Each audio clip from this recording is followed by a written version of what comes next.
বেশি করে ঝাল টক দিয়ে 1 প্লেট ফুচকা বানায় দেন। ঠিক আছে, দাঁড়ান আমি মজা করে ভালো করে বানাই দিতেছি। আপনার হাতে ফুচকা মজা হয় বলেই কিন্তু আমি রেগুলার আপনার কাছেই আসি, অন্য কোথাও যাই না। ওকে আপু, দিতেছি। এই লো।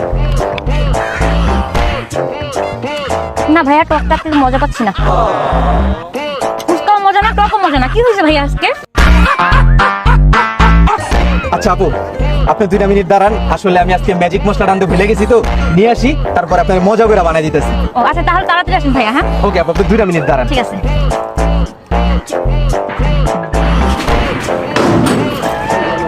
ফুচকা বলে মজা হয় না, আজকে ফুচকা খাওয়ায় পাগল বানালাম। ফুচকা আবার মজা হইব না মানে আমার দোকানের ফুচকা। ও ভাইয়া চলে আসছেন। এবার যদি মজা না হয় ভাই, আমি আপনার দোকানে আর কখনো আসবো না। আরে আপু, মজা না হইলে টাকা ফেরত।